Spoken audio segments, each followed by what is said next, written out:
Here's a Realistic Radio Shack model STA-64 stereo receiver that, according to my research and what information people have given me, was introduced in 1977.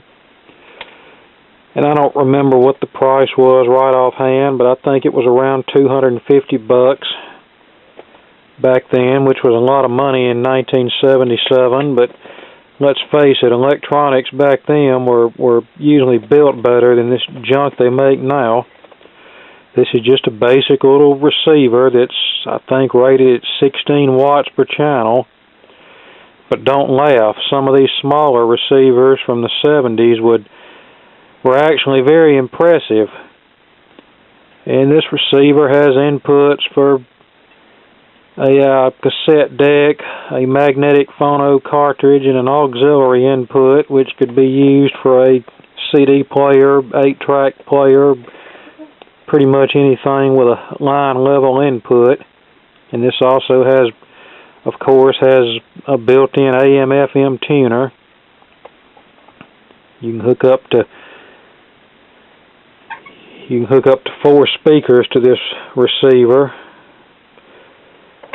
And this is in a real wooden case. I need to get some polish and work on this and clean it up a little bit, but looks relatively nice. I gave $20 for this at the flea market, and the guy said it worked, and it actually does, but of course the controls need cleaning and could probably stand some new capacitors. So I'll turn it on real quick. I've actually got it hooked up to a couple of old junk speakers just for test purposes, but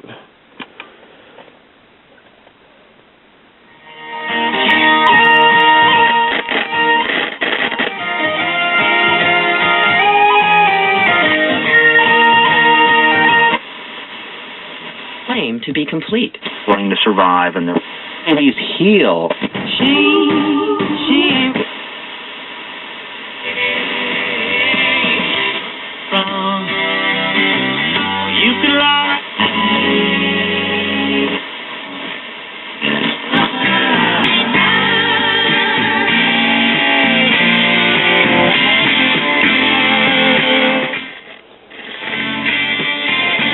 it has quite a bit of volume to it for such a small receiver.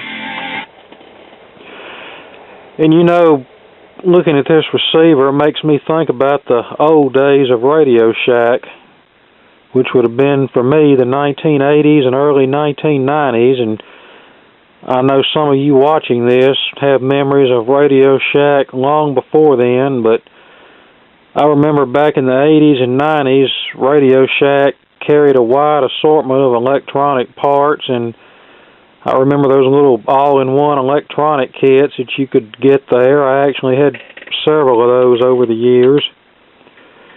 And the employees that worked there actually knew what they were doing and could help you out. You could go in and tell them what you wanted,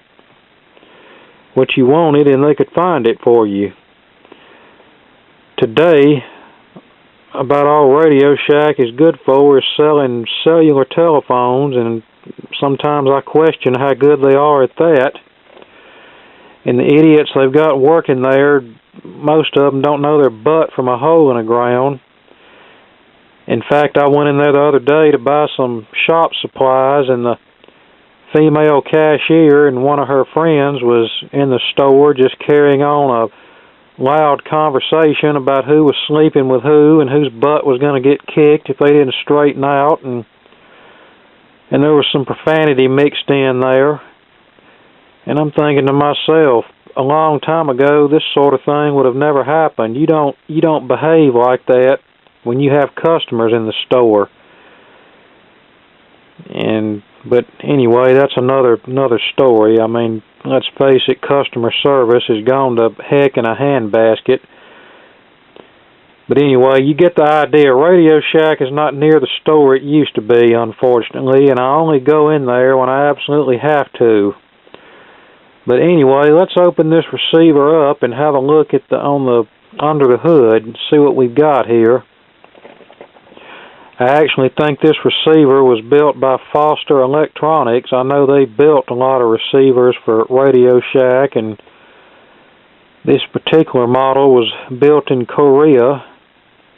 I'd a whole lot rather it had been made in Japan, but still, I'll take this receiver any day over this Chinese crap they make now. So let's open this up and see what's on the inside.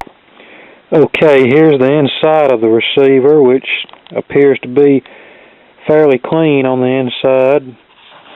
And I noticed this one electrolytic cap here is a little swollen on top in comparison to the one next to it, and capacitor right here I can feel is a little swollen, so yeah, I think it would probably be a good idea just to replace all the electrolytic capacitors in here. It will be a little on the pricey side to do that, but it'll make the receiver a lot more reliable.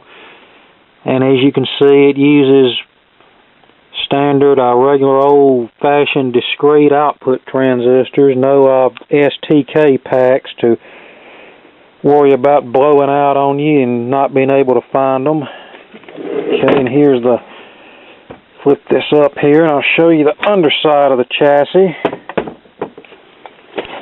There's the underside of the chassis, very neat and fairly easy to get to. Most of these modern receivers are not made like this. The way they're designed, they're just a total pain in the butt to get everything out and service them, but this one, you just slide the case off and there it is. And here's the back panel. It has just the standard connections for speakers and your various inputs, and this one also allows hookup to speakers that have RCA style connectors, which was common on lower end stuff back in the 70s. But yeah, I look forward to restoring this receiver, getting it back to full operating condition again.